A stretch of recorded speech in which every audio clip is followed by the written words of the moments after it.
Well, isn't this something? What's going on, everybody? It is Sacred Eagle, and this is something new. Kind of. I've done this multiple times, or at least I've attempted a handful of times over the past 3-4 years, but this is something that I feel very right with doing it like this. I don't know if the name will stick, but right now it's called the Sacred Experience. Welcome, ladies and gentlemen. This is another attempt at a podcast that I'm doing because I just love sitting down and talking Philly sports in general, and that's kind of where I'm trying to lean more into now with my return this fall. Coming back to make these videos once again. Which, by the way, to those on the audio side, I'm waving at the YouTubers. Hey, what's happening? Yeah, you can watch this on YouTube in its full entirety. It's no censors, none of that. I don't really curse that much either, so it doesn't really change anything. But just want to make it clear that you can catch this wherever you get podcasts, but specifically podcasts for Spotify, whatever they call it nowadays, podcasters. I don't know. I'm coming back to it, so that's where I'm at. But today I wanted to start out simple because I will be doing multiple episodes of this a week. As far as when this is coming out, this will be coming out before I make my weekly picks, which will be on Wednesday. So this will most likely be coming out Monday or Tuesday. Depends on what I'm feeling. But regardless, no specific schedule. I would like to try and keep it like maybe Friday, Monday, start of the week, end of the week type of thing, before and after Eagles football and NFL football. Along with that, though, I do want to tackle talking about baseball, maybe a little bit of basketball here and there. The Sixers right now are a mess, so I don't know if I want to deal with that. However, I am more than just an Eagles fan. If you didn't know, I've been born and raised here in South Jersey for my entire life, and I grew up watching the Phillies win the 2008 World Series. I watched the Eagles lose to the Patriots in 05, the 04 season, but it was 05, it was February. And then I watched, Phillies lose the World Series after winning it. Then the Eagles, Phillies, Sixers all struggling to make the playoffs, make runs deep into the playoffs. The Flyers were just non-existent. Basically, they had a few good seasons, but never really did anything more than that. But yeah, and then obviously Eagles Super Bowl was like the peak of this channel was that 2017 season. I have never recorded more videos, and I keep it all playlisted like it's a seasonal thing. But I haven't recorded anything close to how much I did in 2017. Not only that, but that was also the best year of like any of our lives here in Philly. Best season ever, despite all the injuries. We won a Super Bowl, which was unheard of. But then last year happened, and the Sixers looked great. The Eagles were looking phenomenal. The Phillies pushed the Astros, a much better team than what the Phillies were at the time, especially in the bullpen, pushed them to 6. And who knows what could have happened if certain things had gone our way, right? And the Union, too. They lost their championship. The Philadelphia Stars in the USFL lost their championship. It just was not the year for Philly, outside of the Sixers and Flyers, who couldn't even smell the championship series. So, yeah. But I've been watching and living, breathing Philly sports all my entire life. And when I started making videos here in 2015, I didn't think I'd stick to it because 2015 was really depressing for me. I was a sophomore, very introverted, not having a lot of fun at school.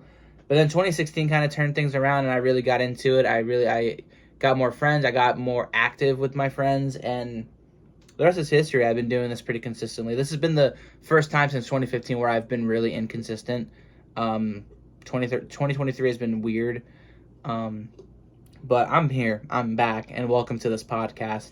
And today, starting it off simply, I wanted to do my power rankings for the NFL. And don't mind me getting a little drinky drink here.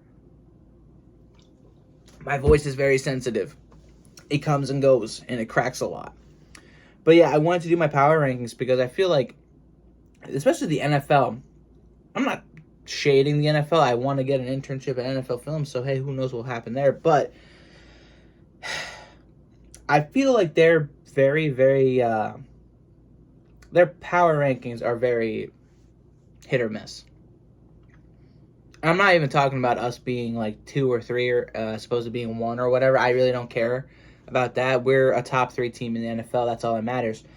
But certain teams I feel like are placed in weird spots that I don't agree with, and I figured I'll dissect, I'll evaluate, and I will write my own, and we'll talk about it for like 25, 30 minutes. So, let's hop right into it. Why not, you know? We'll go from worst to best, obviously. It's more interesting that way. Keep you on your toes to see who's number 1, and I think we all know who's number 1 and who's number 2. So, at 32, the worst team in the NFL. Without a shadow, there's no doubt in my mind that this team is the worst team in the NFL. And I'll throw in a clip onto the YouTube video, potentially, or just a screen cap, I don't know, of why I think this is the worst team. Just let it play. Let's just let it play right now, and just do it. Who drove over here? Quick, let me see your hands. Who took the bus? Did you have fire in your gut? Did you? We're here for a reason. Don't get that twisted, okay? We're here for a reason to win games. So if you didn't have that fire in your gut, you better light the fire pretty fast. Be who you are. Just understand, I'm looking for killers. It's the goddamn Arizona Cardinals. Are you surprised? Are you, like, at all surprised that I would put the Cardinals at 32? I have a lot to say about the Cardinals because, my God, they are horrible. They don't. I feel bad for Zach Ertz and all the former Eagles that went over there. I get it. You want your money, but my goodness. Zach Ertz got traded there, and he's stuck there now. But, like, my God, Jonathan Gannon, like, your team, you are not there to win football games. Why are we talking about who took the bus here? Like, I don't understand what is going on. And this is the guy who focused all his time and energy on interviewing for the Arizona Cardinals instead of winning a Super Bowl in Philadelphia because he wanted a coaching job that wasn't defensive coordinator because he felt that he deserved it more than anything else. Over winning a Super Bowl. That's what he wanted more. It's abysmal. They're going to win 3 to 4 games at max, and that is it. So, moving on from them, I was kind of harsh to this team, mostly because, you know what? Where's my pen? Where did I put my pen?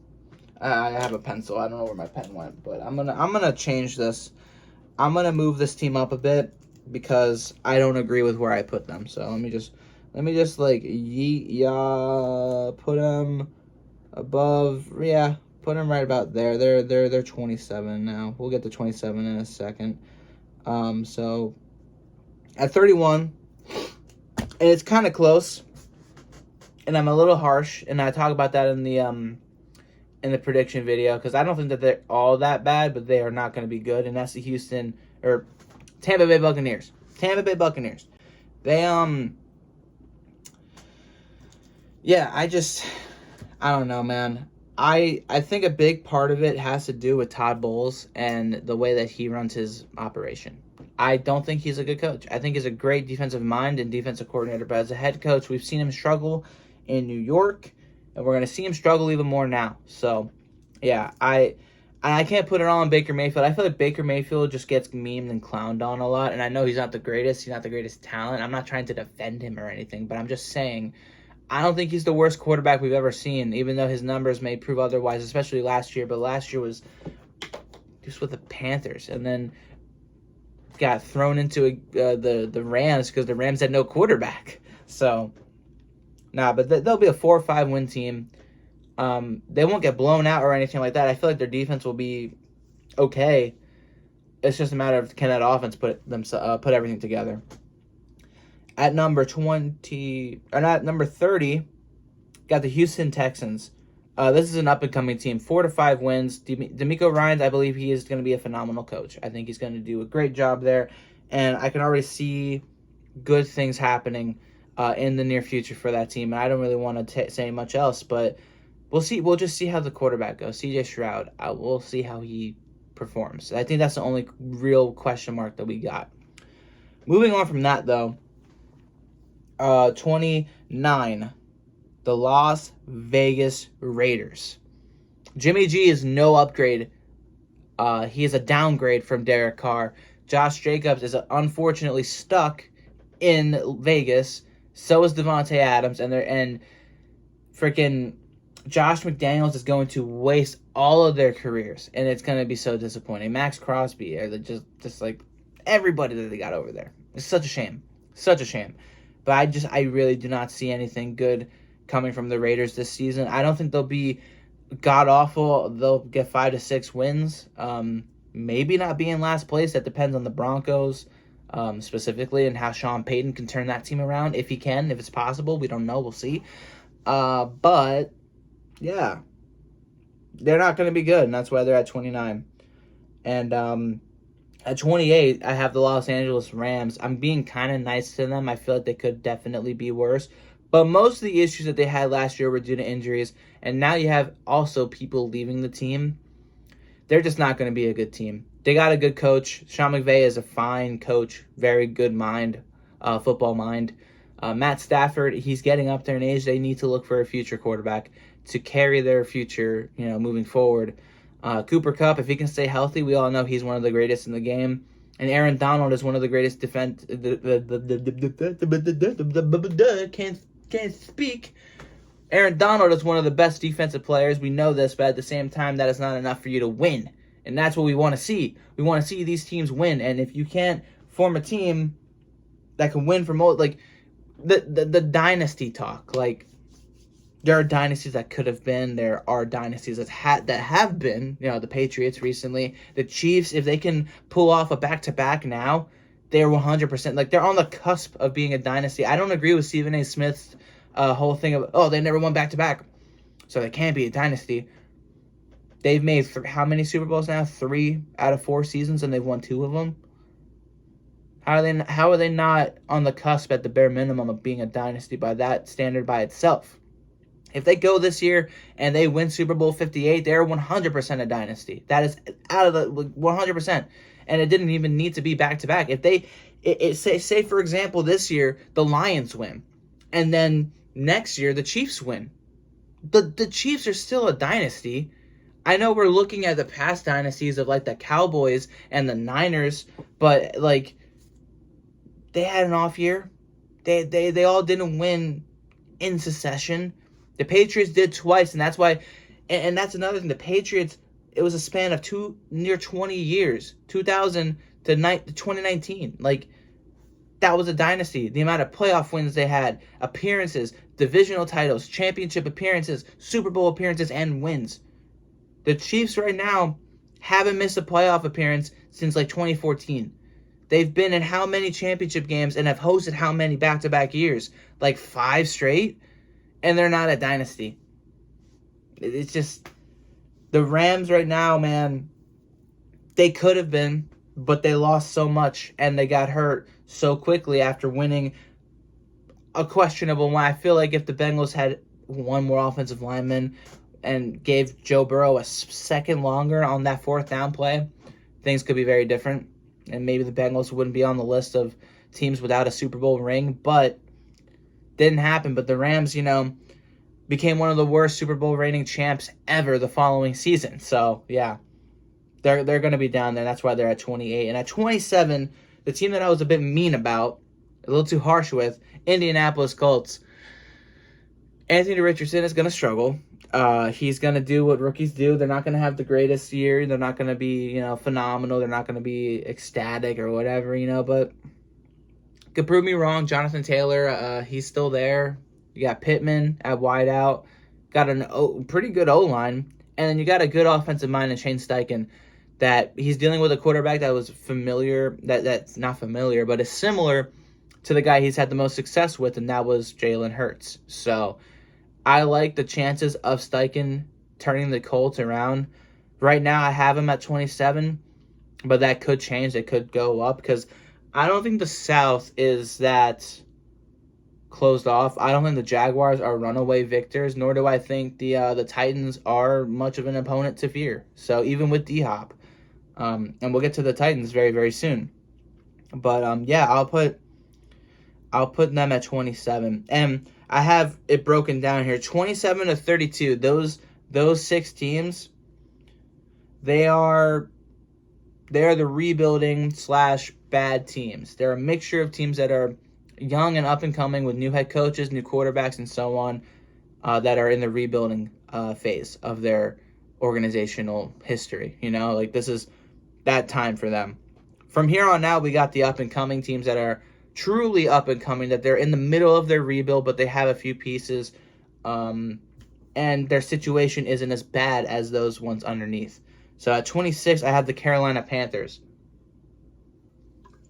Now, Frank Reich is a really good coach. I don't give a damn what happened in Indy. Give him an actual quarterback that he can develop like he did Carson Wentz in those first 2 years where he saw his most success. The Panthers can do a lot of damage.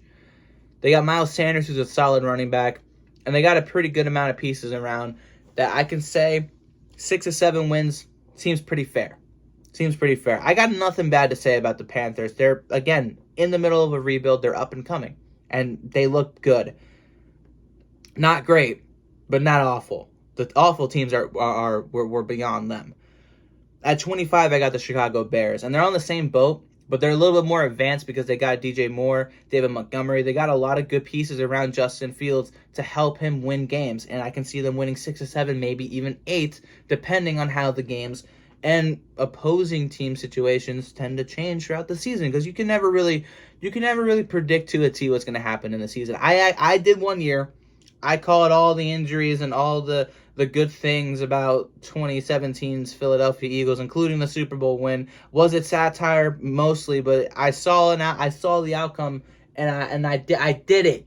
I did something. I'll never live that down. July 3rd, 2017. I'll never live that down. Fireworks are outside my window, and I'm just saying, yo, man, imagine this. Imagine Nelson Alligator Arms could catch some footballs. Have the greatest season of his young career. Carson Wentz balls out. But in case if he gets hurt, Nick Foles comes in and he just lights out, wins everything. Jason Peters will be great, but he gets hurt. But then we'll have Vaitai just come in and do his thing. And, you can even say that Darren Sproles might get hurt and a few other players might get hurt. But Eagles win the Super Bowl. And they did. Coincidence, sure. But I also think I was just on the same. I was on the spectrum, and I was on the right part of the spectrum. 24, I got the Washington Commanders, 6 to 7 win team. Sam Howell, I know nothing about. I think all of us are on the same boat here. We don't know what the hell is going to happen with him. Ron Rivera is a good coach, so I expect this team to be good. They got some pretty good wide receivers. Antonio Gibson is also there, and he's phenomenal as well in his own right. And Chase Young, I don't know what's happening with him. I know he's recovering from his injury, and they might trade him, but defense is not bad. Commanders were almost a playoff team last year. They were a 500 team. They can do some damage, but I think given the division they're playing, not just in the NFC East, but also in the AFC they're playing the West, it's going to be tough to rack up some wins to keep up with the teams ahead of them, like the Eagles, Giants, Cowboys, and other teams in the NFC. So keeping them at 24, but I could see them winning 8 games. I definitely could. I got them at 6 to 7, though. 23, the Tennessee Titans. Listen, man, Ryan Tannehill's not it. Will Levis is not it. DeAndre Hopkins, I don't know why you chose Tennessee. He could explode and just make this team the best team in the AFC for all I know, but I don't see it realistically. I just don't. They're going to be a 7 to 8 win team. They will compete until the very end, but I think Jacksonville and maybe, depending on how it goes with the up-and-coming Indianapolis Colts, they could also overtake them. But I think Jacksonville's got the division on lock, and I was also very nice to Jacksonville. I might have to move them, but I'll worry about that later.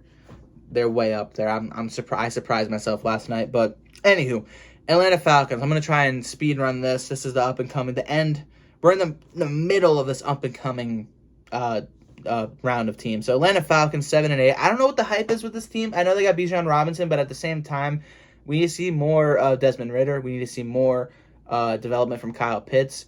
But overall, they're going to be a solid team, solid squad, 7-8 wins. I don't see them not competing for the division in that South. Again, it's pretty wide open outside of Tampa Bay, so I'll give them something.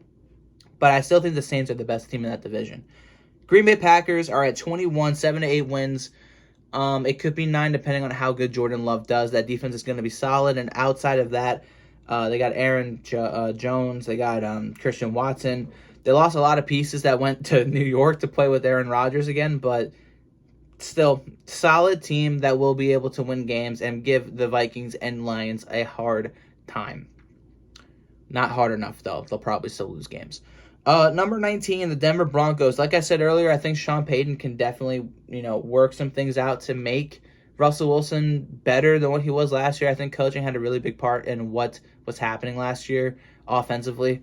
I just think mentally he was not there, and he just did not flourish in the situation like we expected him to. So give him a little bit of slack, but at the same time, our team is very talented. So I understand where all the memes and all the harsh critics were at Russell Wilson, because they should have win more games, and they were able to average just like 17, 18, 19 points a game. They would have been like 12-5. That's how close they were to being a good team.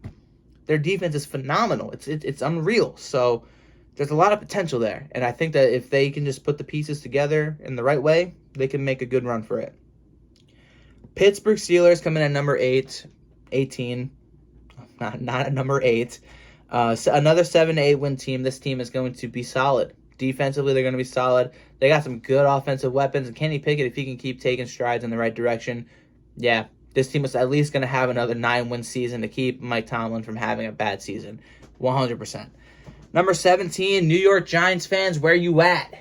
I'm calling you out right now. You guys are going to suck this year. I was surprised, actually. I made a video that it didn't get posted because I lost some footage, unfortunately. But I had the Giants in predicting their schedule.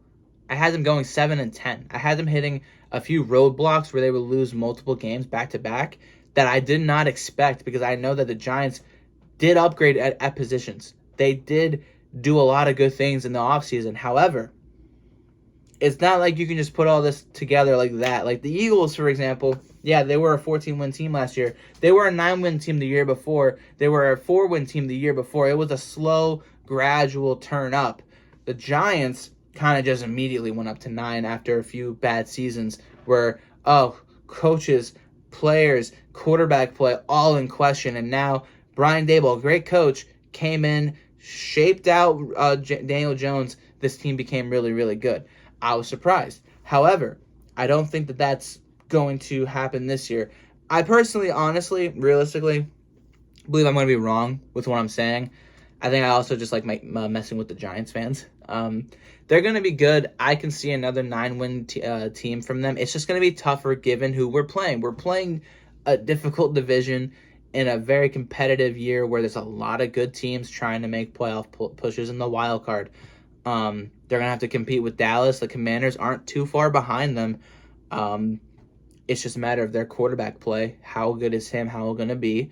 And then you got teams outside of the division like the Vikings, the Lions, the Saints are there. The Falcons are probably going to be there for the way that people are hyping them up. It's going to be difficult, and I could see them winning a solid amount of games, but I felt the safest route was to put them in the middle of the pack in this power ranking, 7-8 wins, potentially, most likely 9. I give them that. But I still think they're going to suck. We're going to sweep y'all. That's a fact.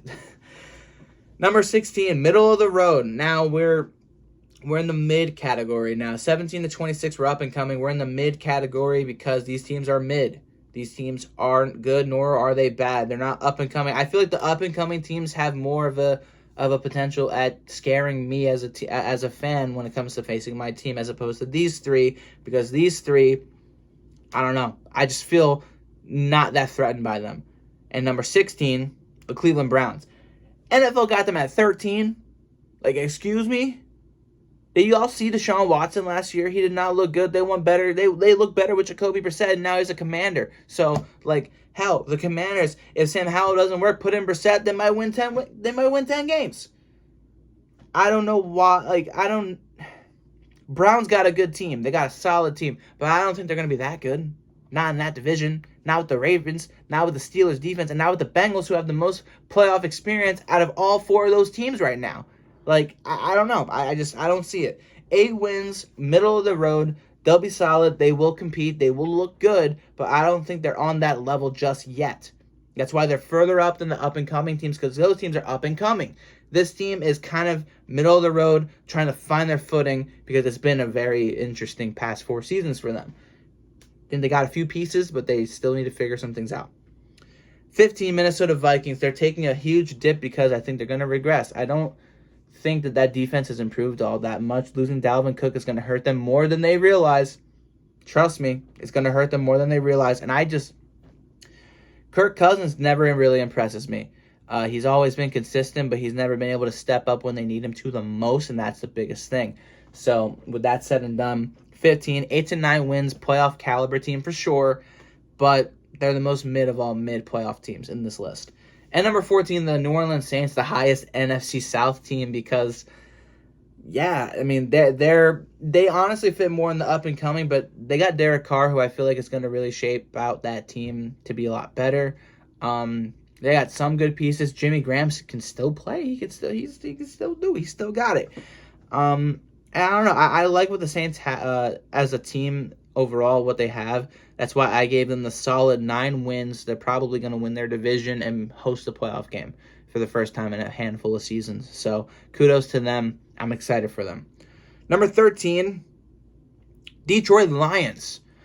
They're going to be a 9-10 win team. I have them this low because we need to see it before I can really go all out and put them in the top 10. I don't think they're top 10 caliber just yet, but I love Dan Campbell. I love what they're doing over there. Jared Goff is very underrated. He's a good quarterback, and they got a lot of good pieces out there. So I'm as long as that defense can get fixed and that offense can continue to play consistently and put up points like they did last year, they got a good shot, not only winning that division, but who the hell knows when you get into the playoffs. That's all you want, is to make the playoffs. Make the playoffs, and you never know what's going to happen. So, Detroit, you got something to be excited for, that's for sure. I got you winning the NFC North. Good luck to y'all. Number 12, Miami Dolphins.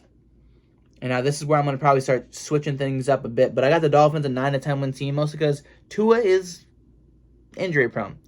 And you take Tua out, and that team can still win games, and they proved it last year. They almost beat the Bills in the playoffs without Tua, but they need Tua. They need him, and if he can stay on the field, then they'll definitely rise up the ranks. But I don't know. I just can't see them getting over the hump just yet until I see it. And I need to see Tua healthy, and I need to see him do it. So, at number 11, this is where I'm changing things up. I have the Jacksonville Jaguars, because I love Doug Peterson, and I think that he is a very good coach. But I don't think that that team is the best roster-wise. They've made some improvements. However, I don't know. I feel like they have a lot that needs to get worked on. Trevor Lawrence has looked great each and every single year. He's looked better and better, so that's a good thing at least. At number, well, what are we at? 10? I got the Chargers right above them. I think the Chargers just need some help defensively. If they get the help defensively, Justin Herbert's one of the most talented young quarterbacks in the league. They got a really good squad. Austin Eckler, Keenan Allen, Michael Williams. Why am I saying Thomas? Where am I getting that from? We're not talking about the Saints. But yeah, number 10 feels right for them because they're again on the cusp, but they're not quite there yet. Oh, shoot, I actually skipped the team. But you know what? I'll keep it like this because I feel like they're on the same wavelength, and that is number 9 right now, the Seattle Seahawks. Yeah, because we just need to see how Geno does. If he can, perform at the same level that he did last year, we'll see how things go. But that's a solid squad right there. I got nothing to complain about with Seattle. Best of luck to them. Now we're at number 8. Number 8, and this is where 8 to 16 were solid teams, and that's where we're ending it off before we get to the really good and then the elite. And New York Jets top off the solid teams that can compete, as I titled it, because on paper, this team is phenomenal. We just need to see it come together. I got them at a 10-win team, playoff caliber, right behind the Buffalo Bills, threatening to win that division, but definitely making the wild card. Number 7, the two really good teams, 7 and 6. Baltimore Ravens and the Dallas Cowboys. I have these both neck and neck, back to back. Both teams have a lot of good things, but the biggest problem for the Baltimore Ravens is health and coaching. The defensive side is a spot that I look at that I'm concerned about. But that offensive side, if Lamar can stay healthy, that's going to be one of the best offenses in the league 100%, and they're going to be scary. The Cowboys, we already know their offense is going to be good, but it's a matter of turnovers and coaching, because that defense is going to be good. We know that. They're going to be good. Stephon Gilmore is a welcome addition. They didn't even need him. That's how good that defense is, that offense. Brandon Cooks is also welcome. They didn't need him, but that's good. It's just a matter of if Dak Prescott can step up when they need him to the most, not just against the Eagles, not just against the Cowboys or the Giants. Playoffs. They make the playoffs, they get into winnable situations, and they just can't do it. They just can't do it. That's the truth. As an Eagles fan, being unbiased, that is what happens every single time. They run into the Niners, the Packers, the Seahawks, you name it. They drop and they lose the big-time games against teams that they can definitely beat. I'm telling you, if they beat the 49ers last year, I would have been terrified seeing them come to Philly. 100%. I would have been like, God fucking damn it. Because the Niners, that was just a fresh, like, oh, okay, this is going to be a brand new matchup. We haven't seen this in a championship game. This will be fun. Cowboys, Eagles, oh, man, that would have been something. That would have had so many people on the edge of their seats, both here in Texas and in Philly. Like, trust me. Really good teams. Got to see how they look as the season progresses. Elite status. The top 5 teams. Elite status. The Bills at number 5. They're barely in the elite because they have been stagnant. They have not done anything enough worth me like looking at them saying, yeah, they could definitely beat the Chiefs and the Bengals and make it to that championship game, maybe a Super Bowl. They haven't. In the past 2 seasons, they have fallen flat on their face in the divisional wildcard rounds and said, we're not good enough. We're not there yet. Which is surprising given the talent that they have. But they need another receiver outside of Stephon Diggs, and that defense, Von Miller, all y'all need to stay healthy, and then maybe we can see something. But right now, I got them there because I love the coach. I love Josh Allen's ability. He's not consistent, but his ability, his playmaker ability, it's there. And I give him credit for that. I give him respect. He's like, if I had to rank the quarterbacks, he's probably also at number 5. I put, Burrow, Herbert, Hurts, Mahomes, Rodgers. I put a few others above him for raw talent, and that's where I look at it, but I also take into account what they've done. Hurts has made it to a Super Bowl. Mahomes, multiple Super Bowl appearances and wins.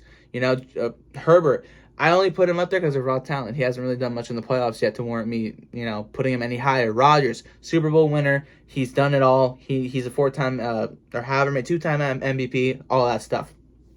Jalen Hurts, MVP runner-up, made it to a Super Bowl. So, yeah, the biggest thing is that almost outside of Herbert, which I just love his talent as a quarterback, and he just needs experience and more time in the playoffs.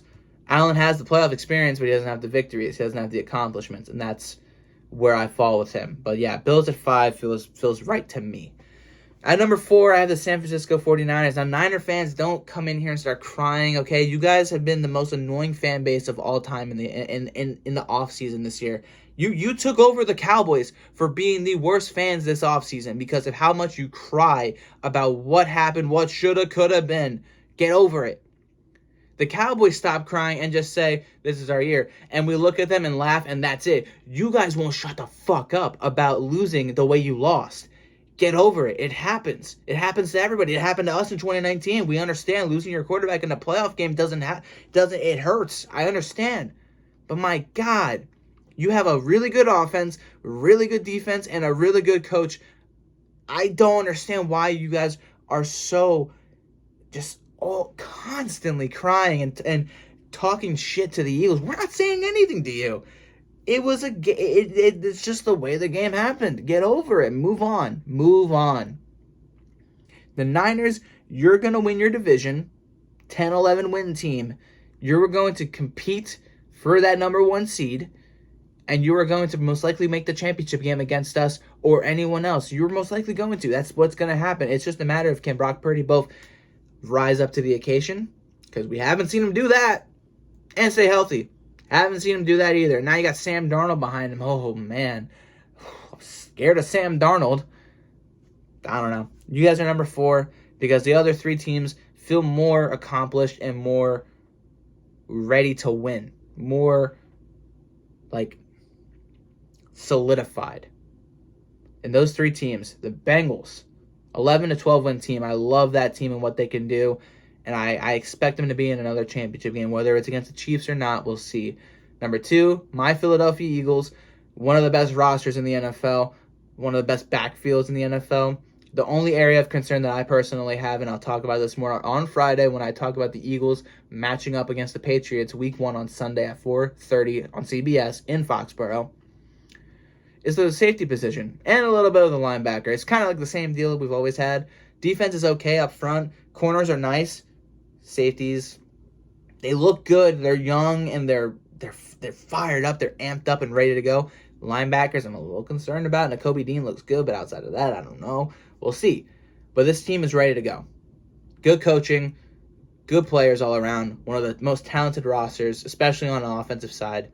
Ready to go. Best in the NFC, in my personal opinion. Unbiased and biased. Number 1 is obviously the Kansas City Chiefs until someone else dethrones them as the Super Bowl winning champs, or if the Chiefs just like lay an egg and just don't win games. Yeah, no, I don't expect that this to change that much. They're going to be the best team in the NFL for a while. So, yeah, that's all I've got. That's all I've got. And with that said, I want to hop back here and just thank y'all for watching if you watched the entire thing. This was a long video, and podcasts are going to be like this from here on out. They're going to be long. I'm going to be talking not just Eagles football, but football in general. Break down the entire, bracket of winners and losers after Week 1. I'll have segments just dedicated to the Philadelphia Eagles. I will talk about the Phillies as we get closer to the postseason. Break down their latest series. Like tomorrow, I might do a little mini podcast and talk about the Phillies and Brewers, how they wrapped up their series. This might come out on Monday as well. This might come out on Tuesday. If you're seeing this on Tuesday, it came out on Tuesday. If not, whatever. But yeah, that's my goal. And actually, this will most likely come out on Tuesday. It makes more sense if I do it that way. Just this week. But normally, I'd like to do this I'd like to do this Monday, Friday.